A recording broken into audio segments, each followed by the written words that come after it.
Iki kula mempertegas bilih masalah nasab niku ora penting dibakas. Perkara kula jenengan niku silsilahe munggah nganti tekan dia sembarang. Apa mesti nek nasabe apik niku mesti wonge apik dereng tentu. Dadi bakas perkara nasab niku paling tidak keren. Teng lasem ngoten niku tabu membicarakan mengenai itu. Laras nggih? Wah, laras nggih? Gus Aziz Novian membahas mengenai nasab tidak keren. Emangnya siapa lu bakas-bakas masalah nasab? Oke.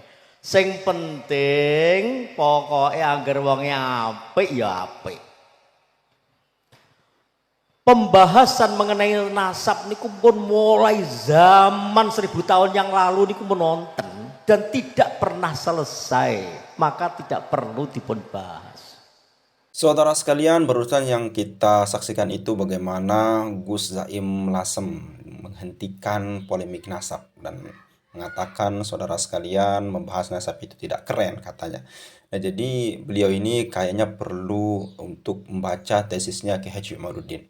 Dan ada 3 pertanyaan yang sangat mendasar. Apakah statement Gus Zaim Lasem ini ditujukan kepada siapa? Apakah kepada habaib? Tentunya bagus. Untuk jangan sekali-kali membahas nasab leluhur Anda. Lalu kemudian apakah statement Gus Zaim ini ditujukan kepada pendukungnya Ki Haji Amiruddin Usman Al-Bantani? Tentunya ini kurang bagus, saudara sekalian. Kenapa? Karena bagaimana kejahatan para habaib ini, para oknum-oknumnya menggunakan nama besar Nabi Muhammad untuk memeras pribumi, saudara sekalian. Tentunya ini kurang bagus sekali. Selengkapnya mari kita sama-sama simak penjelasan dari Gus Aziz Jazuli. Silahkan.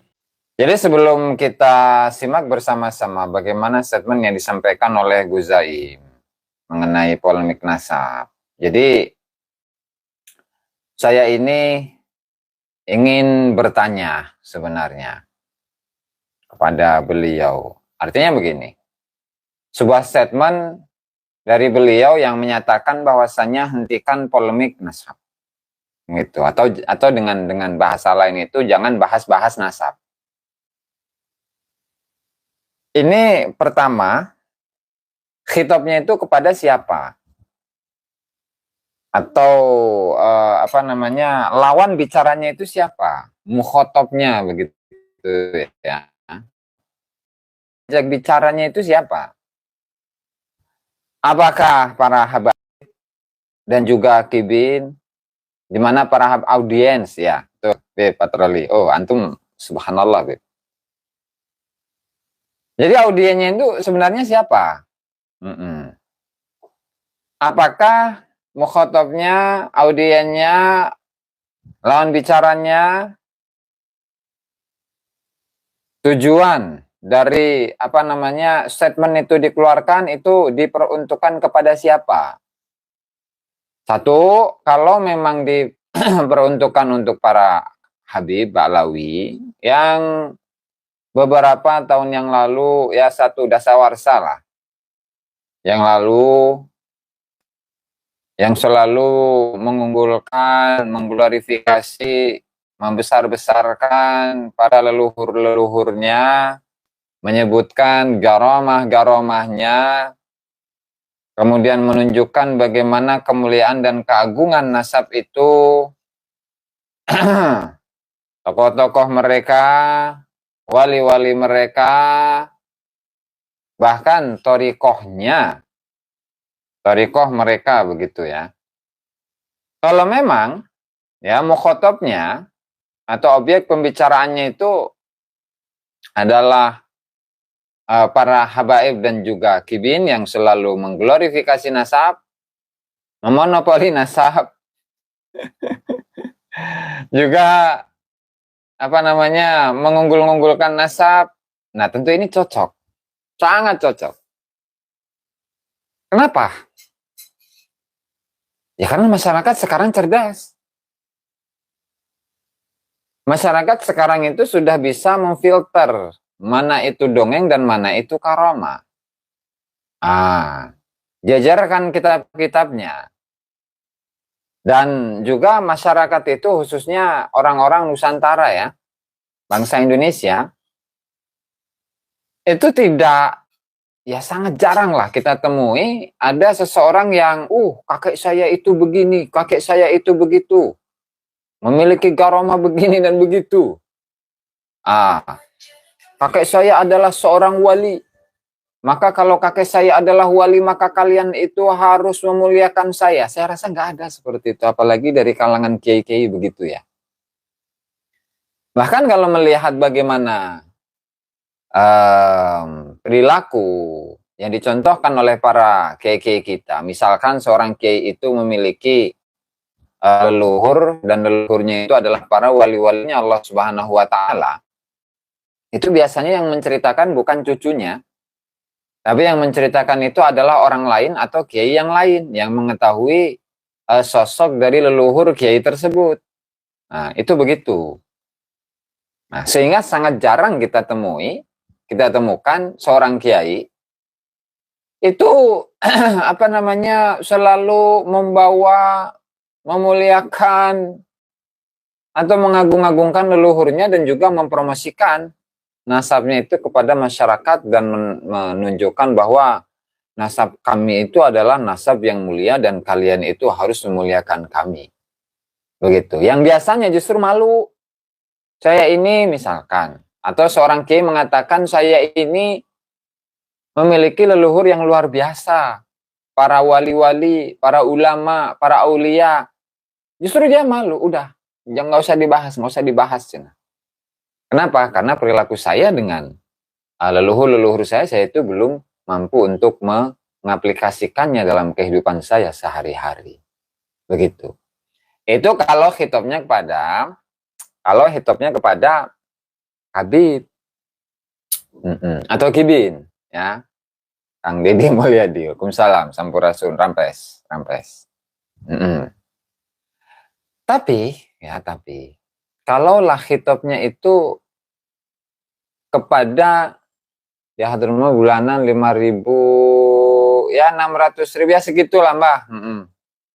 Kalau di sekarang ya asramanya itu ya ada asrama di kampusnya Mbah. Asrama di kampusnya Mbah kalau di Hadramut. Di Tarim waktu saya kuliah. Kalau sekarang mungkin naik kurang begitu. Itu pertama. Sehingga ketika memang khitabnya itu adalah kepada para habaib, siap Kak Haji, Said Diar. Kalau khitabnya itu adalah kepada para habaib dan juga kepada para kibin, ya itu cocok. Nah, dan dengan statement ini berarti menunjukkan bagaimana apa yang dilakukan oleh Kiai Haji Imaduddin itu ya satu arah, gitu. Ya, satu arah. Satu. Kemudian yang kedua, ketika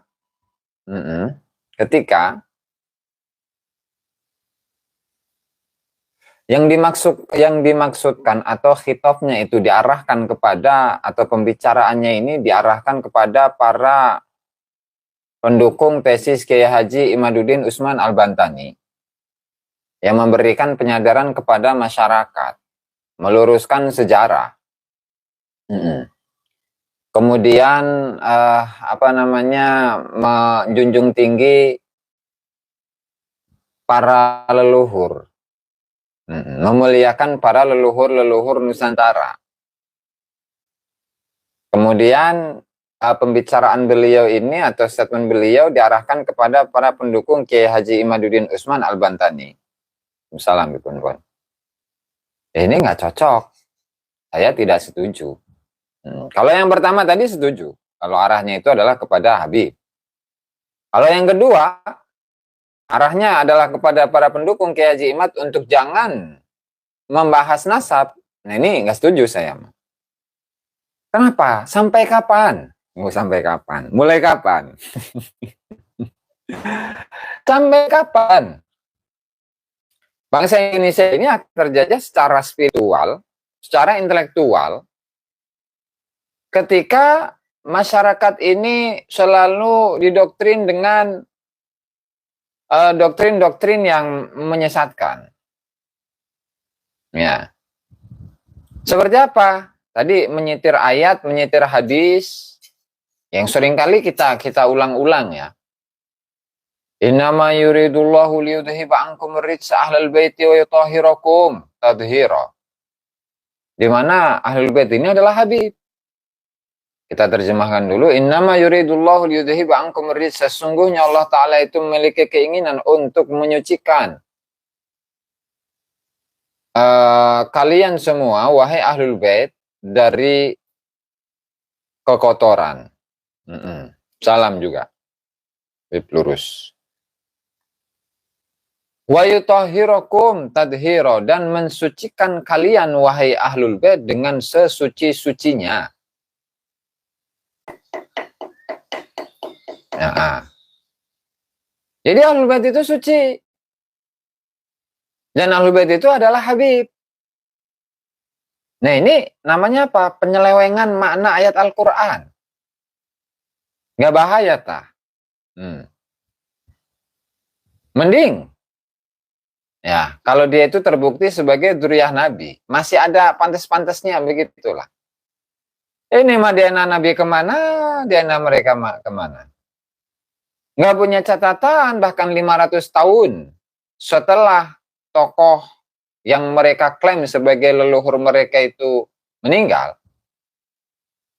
500 tahun, 550 tahun kemudian baru dibikin tulisan. Dibesar-besarkan, disusun sejarahnya secara lengkap, satu persatu.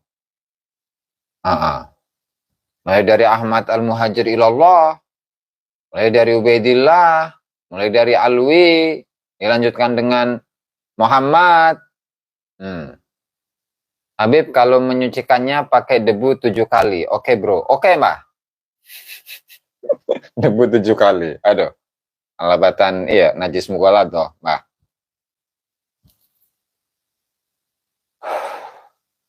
Belum lagi mana hadis. Inni tarikun fikum saqalaini ma in tamassaktum bihima lan tadillu ba'di abada. Kitab Allah wa itrati ahla baiti. Yang dalam hadis seperti itu kan. Dan banyaklah garomah-garomah, khurafah-khurafah yang dapat dijumpai di dalam kitab-kitabnya Habib.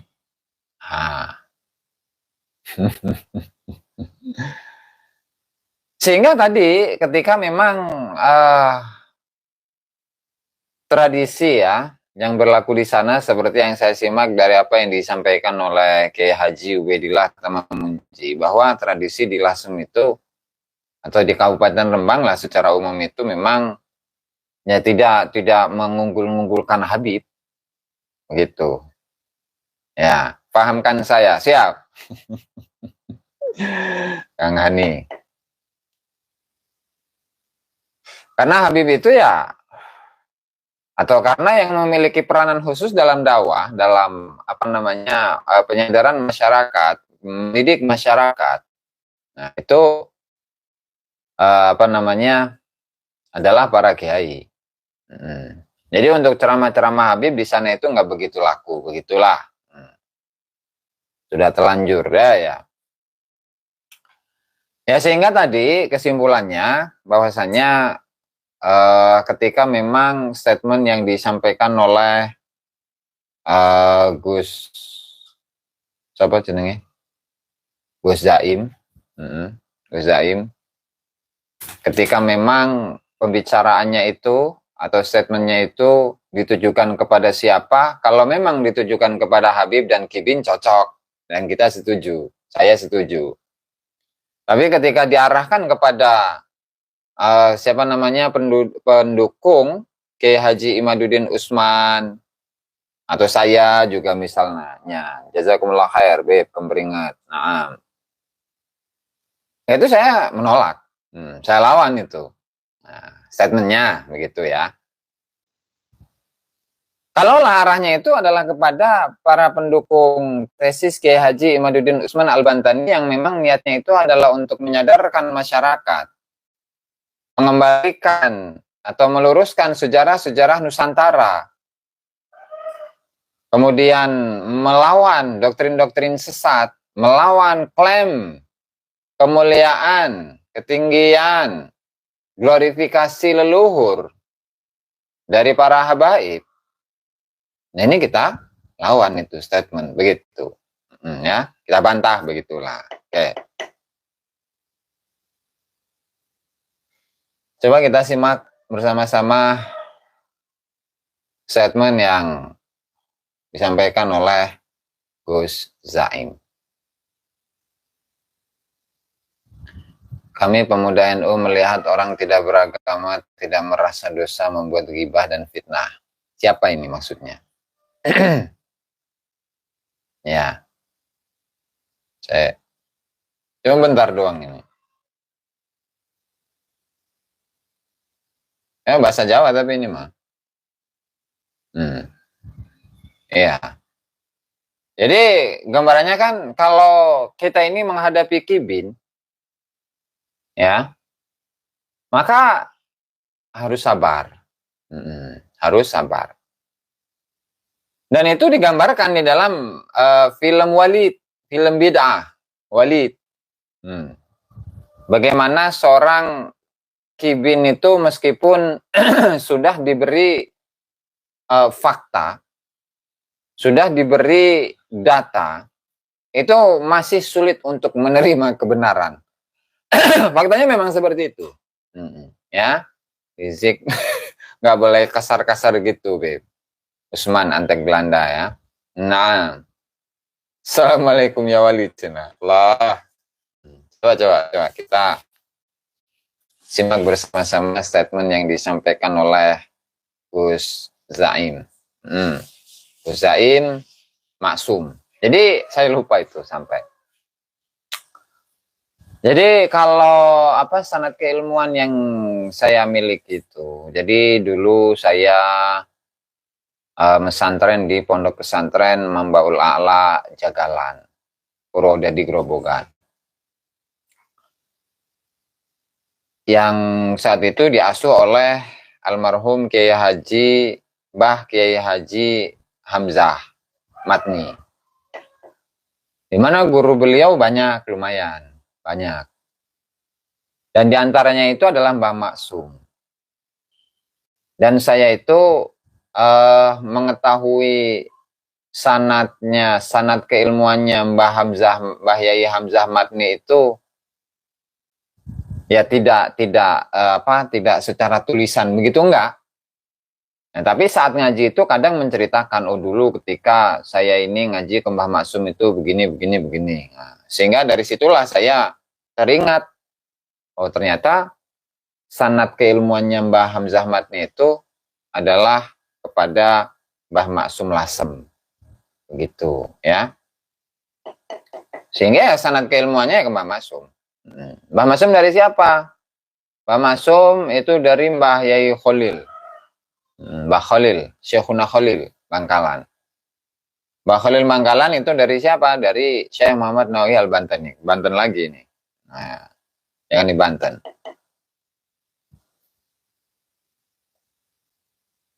Oke, kita simak ya statement yang disampaikan oleh beliau ini.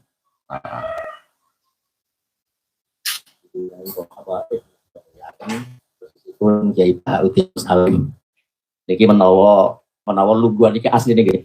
Niki kula tapi di Bahauddin beliau para kiai para la haula wala quwata illa billah amma ba'du. Sedaya para kiai, para ibu nyai, para habaib yang kula muliakan. Semua para kiai, para bunyai, para habaib yang saya muliakan, karena ini menggunakan redaksi bahasa Jawa ya, saya terjemahkan. Oke, lanjut. Khususipun Kiai Bahauddin Nur Salim. Khususnya Kiai menawa luguan iki asline gene kula tapi tinggal niki sampai tindeh. Jadi tempat duduknya itu aslinya punya saya, cuman ditempati oleh Gus Baha. Ya, serap apa. Ya, nggak apa-apa lah. Romo Kiai Muhammad Mastuki bin Hakim, Romo Kiai Imam Sofwan, Ya. Pak Bupati, Pak Kapolres, Pak dan tim yang mewakili, dan Kiai Haji Bupati. Lan sedaya para kiai kang boten saged waspas tunggal-tunggal, Dan semua kiai yang tidak dapat saya sebutkan satu per satu. wonten Lek Zaki, Lek Novel Ada Aziz, lagi. Lek Arif Ramadan. Alhamdulillah wonten ing sonten menika Di sore hari ini alhamdulillah modele dirubah, sambutan saking nadir diteleh guri. jadi schedule-nya itu dirubah, jadi sambutan para nadir atau pengurus makam ya itu ditaruh di belakang. Terus Minangka sesule. Soale napa? kenapa? Soale tiwas engko dikai sambutan ning ngarep, Percuma nanti ketika sambutannya itu ditaruh di depan, jebulane sing disobyo-sobyo ora rawuh. tapi ternyata yang ditunggu-tunggu malah nggak hadir.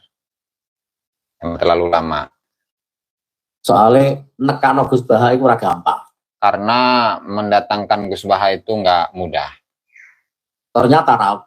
Mila dipun saratin wingking supaya iso memberikan penghormatan yang maksimal dengan Gus Baha. Jadi sengaja ditaruh di belakang untuk bisa memuliakan Gus Baha secara maksimal. Para rawuh yang muliakan sampun cekap kathah kala wau minangka nadir kita matur nuwun sanget atas kawuhan panjenengan sedaya. Saged nderekaken hauripun Mbah Sambu. Jadi terima kasih untuk semuanya karena sudah hadir di hallnya Mbah Sambu. Bismillahirrahmanirrahim. Kalau incang sampun dipun bahas kalian Lek Noviana Aziz tentang Mbah Srimpet. Saat ini kalau tak nambahin Mbah Srimpet. Ini saya kurang tahu ini, kita skip aja lah ya. Nah, kelamaan. Terus loro ya mantune wong loro, mantune Mbah Srimpet ya mantune bareng cek ora, sementing loro. Kawan. Pilih masalah nasab niku ora penting. Niki kula mempertegas. Ini saya ingin menegaskan. Pilih masalah nasab niku ora penting dibahas. Bahwa masalah nasab itu tidak penting dibahas. Masalah nasab. Perkara kula jenengan niku silsilahe munggah nganti tekan dia sembarang. Perkara saya dan Anda semuanya ini ke atasnya ke siapa saja itu ya nggak tahu. Apa mestinya nasabnya apik niku mesti wonge apik dereng tentu. Apakah ketika seorang itu memiliki nasab yang baik maka kemudian orangnya itu akan menjadi baik? Jadi buakas perkara nasab niku paling tidak keren. Jadi membahas nasab itu paling tidak keren. Teng lasem ngoten niku tabu membicarakan mengenai itu.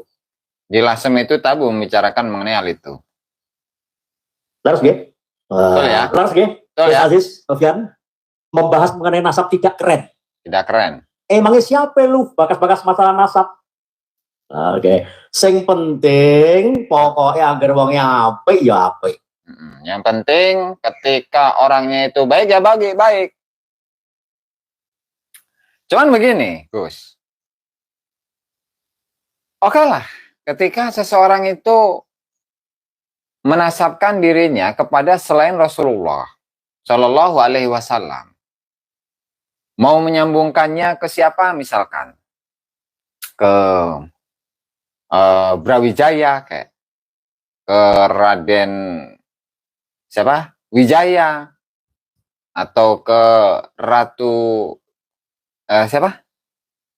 Sima. Atau ke siapa namanya? Yang tokoh-tokoh itulah.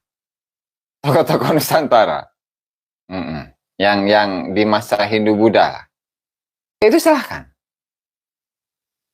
Mau ke Nyi Roro Kidul, ya, silahkan. Tapi kalau menasabkan dirinya kepada Rasulullah Shallallahu Alaihi Wasallam itu lain hal, itu berbeda. Kenapa? Ketika seorang itu menasabkan dirinya kepada Rasulullah, nah itu penuh dengan tanda tanya ini, penuh dengan tanda tanya. Setelah dia itu tahu misalkan bahwa nasabnya itu bersambung kepada Rasulullah Shallallahu Alaihi Wasallam, lalu apa yang akan dia lakukan? Apakah kemudian dia itu memproklamkan dirinya di hadapan masyarakat? Masyarakat, ketahuilah bahwasannya saya ini adalah dzurriyyah Nabi Muhammad Shallallahu Alaihi Wasallam. Apa begitu? Atau kemudian ketika dia memiliki nasab kepada Rasulullah, lalu dia meminta sana sini. Apa yang saya minta harus kalian penuhi. Kemudian ketika pembahasan mengenai agama kemarin, ada seorang kibin yang ketika izin kepada Habibnya ingin melakukan sholat, terus Habibnya bilang, Bin, kamu nggak usah sholat, nggak usah. Mending ngopi, mending rokok bareng sama saya. Dan itu sama pahalanya dengan sholat. Kamu tujuannya sholat apa? Masuk surga kan? Ya sama. Kalau kamu sholat tujuannya adalah masuk surga, dan kamu ngopi, ngerokok dengan saya dan nggak sholat, itu sama-sama masuk surga. Tuh ngapain sholat kalau kayak gitu? Nah kan ada seperti itu.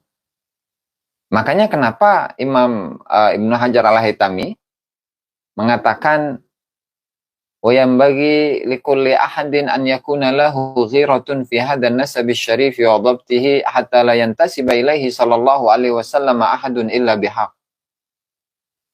Seyogyanya, sepantasnya, seharusnya bagi setiap orang itu memiliki rasa cemburu kepada nasab Rasulullah Shallallahu Alaihi Wasallam, bukan nasab Rasulullah yang ke atas, nasab Rasulullah yang ke bawah. Artinya mengaku dzurriyyah Nabi Muhammad Shallallahu Alaihi Wasallam, harus cemburu, harus curiga nih.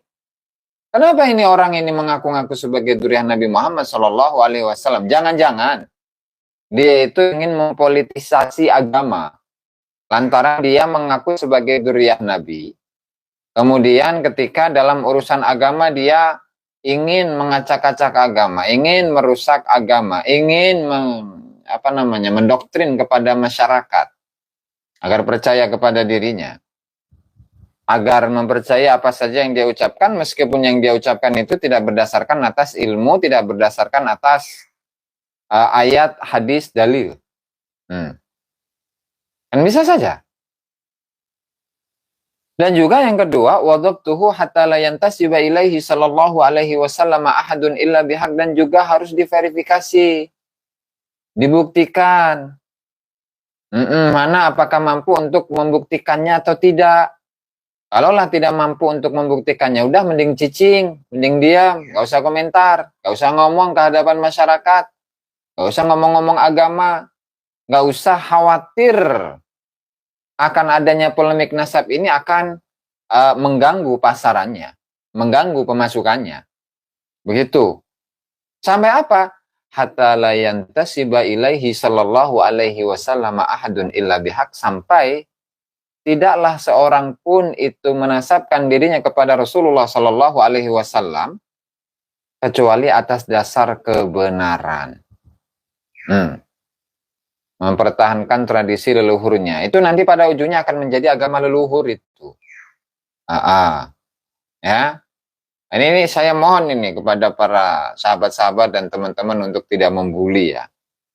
Karena statement yang beliau sampaikan itu multi tafsir. Multi tafsir. Oke. Sehingga meskipun misalkan orangnya baik,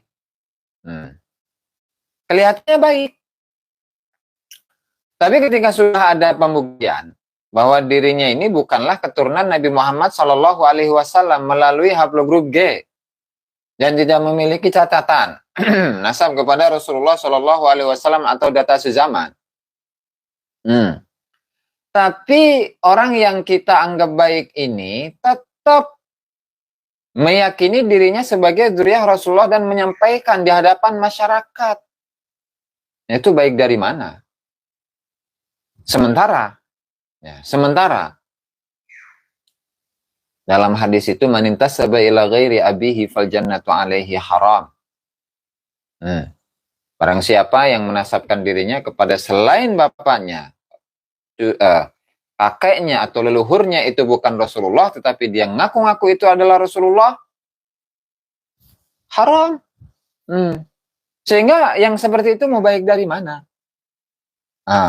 Bukan masalah yang penting baik, yang penting baik. Ketika oke lah, ketika tidak ada bukti bahwa dia itu bukan keturunan Rasulullah. Kalau sudah ada bukti gimana? Kalau sudah ada bukti gimana? Ya ilaha illallah Muhammad Rasulullah.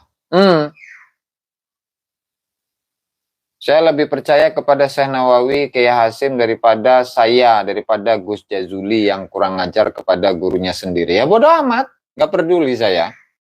Mau lebih percaya kepada statement itu kayak, mau nggak kayak yang namanya agama ya nggak seperti itu. Bukan taklid buta agama mah. Kalau dulu verifikasinya kan pakai catatan. Kalau sekarang verifikasinya pakai DNA. Ya. Kalau yang diaku-aku itu adalah bukan Rasulullah, oke silahkan. Silahkan. Bib Muhyiddin Gresik sehat selalu. Tapi kalau Rasulullah gimana nanti dulu. Makanya mau keturunan siapapun begitu ya. Kalau dia itu ngaku zuriyah Nabi Muhammad Sallallahu Alaihi Wasallam, ya buktikan saja melalui tes DNA sekarang. Simpel sudah. Mau punya catatan selangit kayak, mau punya catatan banyak sekalipun kayak, mau ada data sezaman sekalipun kayak, kalau DNA-nya berbeda dengan DNA Nabi Muhammad atau keturunan Nabi Muhammad Sallallahu Alaihi Wasallam yang lainnya, itu bukan. Itu kalau saya simpel seperti itu, saya mah. Ya. Karena apa? Karena DNA itu adalah catatan Allah yang ada dalam diri manusia yang nggak bisa dirubah-rubah. Begitu. Nah. Ya. Oke. Terus. Mengenai nasab ini pun mulai zaman 1000 tahun yang lalu ini menonton dan tidak pernah selesai, maka tidak perlu dibahas. Jadi permasalahan nasab sudah 1000 tahun yang lalu itu sudah ada pembahasannya. Dan tidak akan pernah selesai. Nah, sekali lagi tadi, kalaulah nasabnya itu tidak disambungkan kepada Rasulullah, oke, nggak masalah. Tapi kalau nasabnya disambungkan ke Rasulullah, nah ini beda soal. Tadi udah kita jelaskan ya. Nah, jadi bukan masalah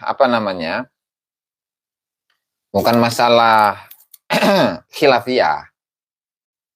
Karena kita juga pernah menyimak gitu, statement dari seorang Habib yang menyatakan ilmu nasab itu ilmu pasti. Kalaulah dia adalah keturunan Rasulullah, katakan keturunan Rasulullah. Kalau dia bukan keturunan Rasulullah, ya bukan keturunan Rasulullah. Kan gampang. Namanya juga ilmu pasti. Tapi kenapa DNA ditolak? Begitu. Tobat cena, ingin mati. Ingat mati. Kalau sampai sering ingat mati, pasti tobat saya jamin. Astaghfirullah wa atubu ilaih. Astaghfirullah wa atubu ilaih. Astaghfirullah wa atubu ilaih. Saya sudah tobat ya. Ya. Misal gitu, misal. Ngaku jadi cucunya Nabi Isa begitu. Itu silahkan. Silahkan. Ya. Silahkan.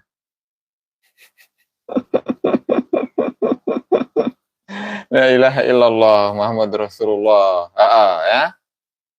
Gus-gus makin banyak doboli. Wah ya.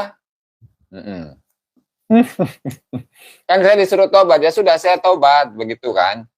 Astaghfirullah wa atubu ilaih. Saya meminta ampunan kepada Allah. Dan saya tobat kepadanya. Tobat sudah kan. Terus. Ingat mati. Oh ya. Manusia itu pasti mati. Ujungnya nih kalau tinggal ini namun dipun bahas. Ujung-ujungnya nih kalau tinggal ini namun kepengin menunjukkan jati dirinya bahwa saya ini adalah ini. Bahwa ujung-ujungnya itu adalah dia ingin menunjukkan jati dirinya bahwa saya ini adalah ini. Saya ini adalah keturunan Nabi. Begitu. Intinya kan itu. Ya.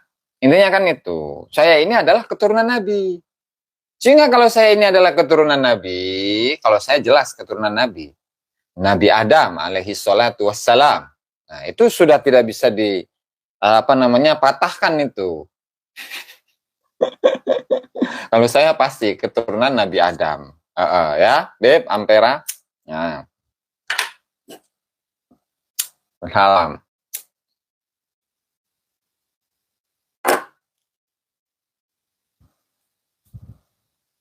Nah, betul. Justru dengan ingat mati berjuanglah untuk kebenaran. Nasab tak nyambung, jangan dikatakan nyambung. Itu benar. Ya, muter. Gimana apa namanya?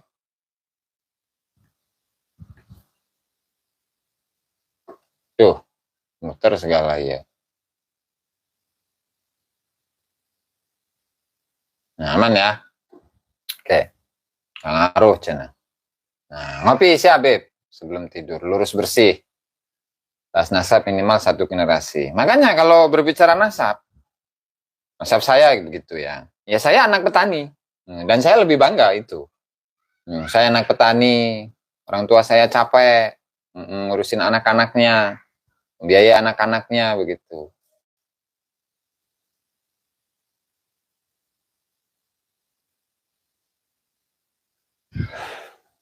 Nah, oyong pisan pendak sareng saya cina. Siap ditunggu Kang Budi Mulyadi ya. Itu alamat saya itu di Ponpes Teken Al Mubarok Cinangka. Ada di Maps itu, gampang nyarinya, Bang. Oke, lanjut. Tak penting.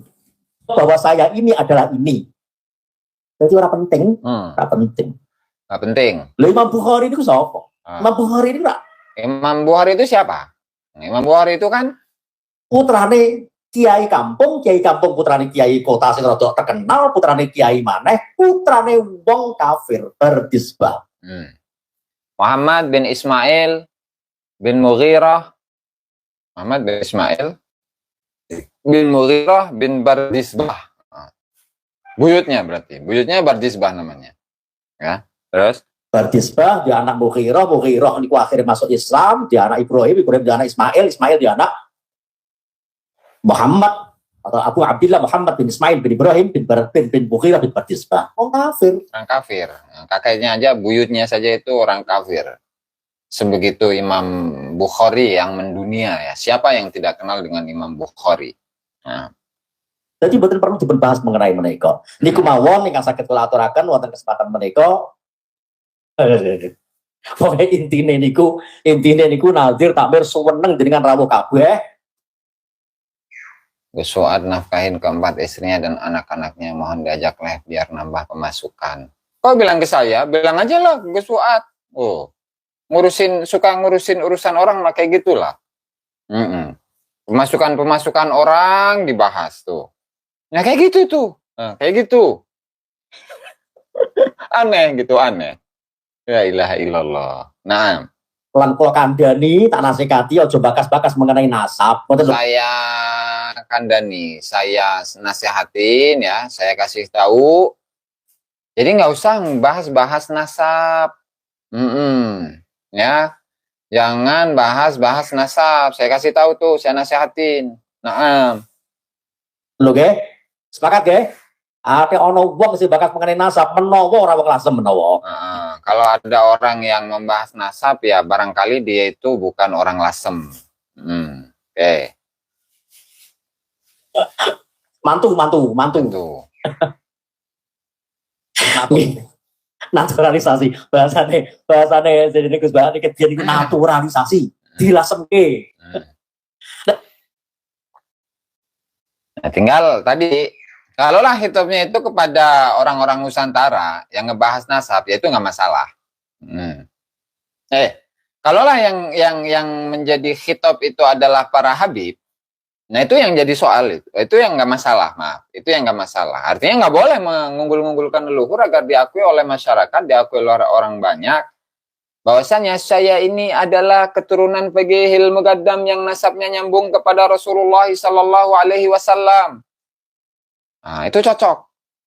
Tapi kalau kepada orang-orang Nusantara, ya mana ada orang Nusantara, ya meskipun ada 1-2 lah dikit. yang mengunggul-unggulkan leluhurnya.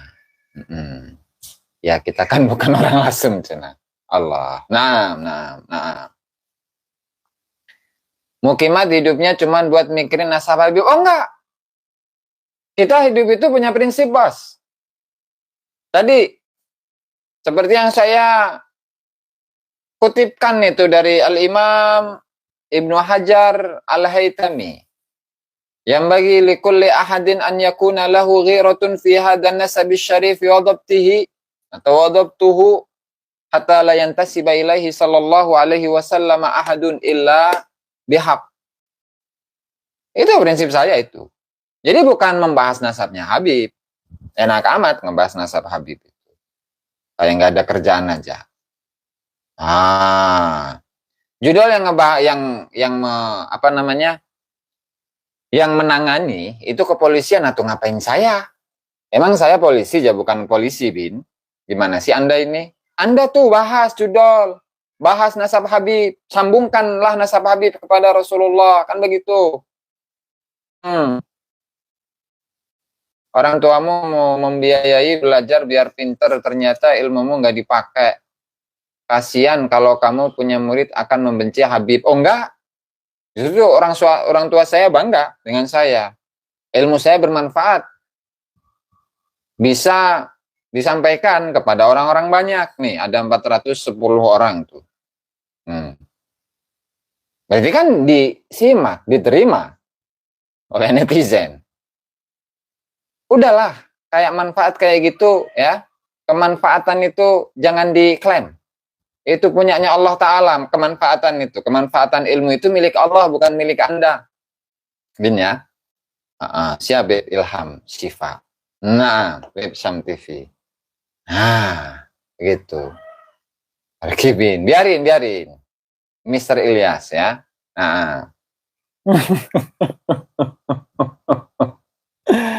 La ilaha illallah. Ya terserah. Mau nerimanya Mukimat, mau yang nerimanya Kibin, mau yang menerimanya Habib, mau yang menerimanya alien sekalipun, kalau diterima oleh orang lain, itu namanya manfaat. Begitu, Bin. Atau Beb ini? Beb kali ya. Jadi ini menjaga nasab Nabi kita itu. Betul. Menjaga nasab Nabi kita. Bukan ngebahas Balawi. Kebetulan aja Balawi itu mengklaim diri sebagai nasab yang paling sahih sedunia. Coba kalau dia itu nggak mengklaim nasabnya paling sahih sedunia, mungkin nggak akan serame ini. Nggak akan sampai 3 tahun pembahasannya itu. Lanjut. Ini kayak Pak Kapolres ngeten iki insyaallah nggih mboten bakas. Kalau kita mengatakan mawon. Jadi itu statementnya ya.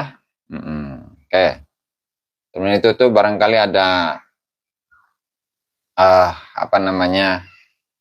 ada pertanyaan dari sahabat-sahabat dan juga teman-teman yang lain. Silakan.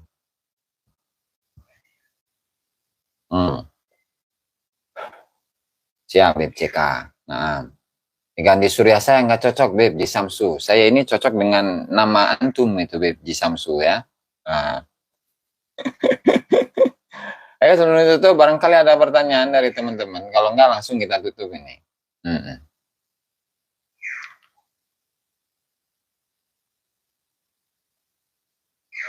Itu siapa Gus Zaim? Gus Zaim apa Gus Jamet? Jadi Gus Zaim itu namanya Kiai Haji Ahmad Zaim Maksum. Beliau masih cucunya Mbah Maksum Lasem ya. Masih cucunya Mbah Maksum Lasem. Beliau adalah salah satu kiai yang dikenal dengan sifat kemoderatannya, karena di sana itu, di Lasem itu ada 3 etnis ya, ada Cina, ada 3 agama ya. Cina, yang satu apa itu ya? Saya lupa itu. Ada 3 agama lah, sehingga itu lebih dikenal sebagai kiai yang moderat begitu pemikirannya. Ya kalaulah pemikirannya itu moderat, sehingga dalam menyikapi polemik nasab ini ya harusnya moderat juga, harusnya ya. Karena dikenalnya seperti itu sih. Ya, begitu teman-teman. Oke, saudara sekalian, itu ya tadi panjang dan lebar dibahas oleh Gus Aziz Jazuli. Tentunya seperti apa yang dikatakan oleh Gus Jazuli ya, jangan membuli beliau karena ini mungkin perkataan atau statement yang disampaikan oleh beliau ini multi tafsir, banyak penafsirannya. Apakah ditujukan kepada pendukungnya Kiai Jamaluddin ataupun ditujukan kepada para habaib, saudara sekalian. Ya, tentunya kalau kita lihat ya bagaimana konteks pembicaraan Gus Zaim ini kayaknya agak lebih condong kepada ditujukan kepada pendukungnya Ki Haji Imuddin Usman Al-Bantani. Tentunya kalau kita melihat statement Gus Zaim ya, yang memang tidak menerangkan bagaimana kenapa kita harus jangan membahas nasab atau dihentikan membahas nasab ini. Nah, kalau kita lihat fenomena yang sudah terjadi, bagaimana para habaib ya saudara sekalian, ya tentunya bukan semua habaib, tapi sebagian besar ya seperti itu, menggunakan nasab leluhur mereka, menggunakan nama besar, nama agung, nama mulia Nabi Muhammad SAW itu untuk memeras pribumi. Artinya bukan memeras secara langsung seperti menipu, penipuan secara langsung, lalu kemudian seperti menodong lain sebagainya. Tentunya tidak dilakukan seperti itu. Namun kalau kita lihat berbagai macam fenomena habaib saudara sekalian, ini pemerasan berkedok agama saudara sekalian, tentunya dengan ya bisa bisa modusnya itu seperti membangun pondok pesantren, lalu kemudian meminta dana kepada masyarakat yang tidak wajar, kemudian menjual sarung yang harganya mungkin 50.000 atau 100.000 dijual 5 juta, 10 juta, lalu kemudian pemaksaan untuk bersedekah kepada habaib. Anda tidak akan mendapat syafaat kalau tidak bersedekah atau tidak memberi uang kepada habaib ini misalkan.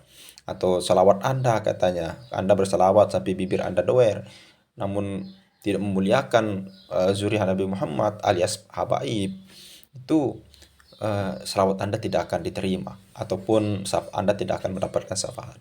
Nah, yang seperti ini untuk apa saudara sekalian kalau tidak dihentikan, kalau tidak dibahas seperti ini, polemik nasab ini akan masih berlanjut. Dengan adanya daripada tesis Ki Haji Imuddin, penjarahan dari kawan-kawan beliau seperti Gus Jazuli, lalu kemudian Ki Haji Nurhia, lalu kemudian Abah Setu dan lain-lain sebagainya, saudara sekalian, Gus Fuad juga yang kemarin sempat viral ya.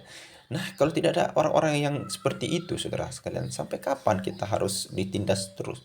Kita harus, ini akan pengkastaan di Nusantara ini. Akan ada gerombolan daripada keturunan Nabi Muhammad. Bukan gerombolan, akan ada kelompok-kelompok orang yang ada di yang disebut ya dan disebut sebagai keturunan Nabi Muhammad, dan akan ada orang-orang yang bukan keturunan Nabi Muhammad. Akan ada seperti itu. Bahkan mereka sudah ya mengagung-agungkan lalu kemudian mendeklarasikan anak cucu mereka sebagai pengganti mereka, artinya monarki, saudara sekalian. Ya, kalau di pondok pesantren terserah saja, saudara sekalian. Anda mau bisa kita bilang Anda mau monarkikan anak Anda, ya terserah itu, saudara sekalian. Kita tidak peduli.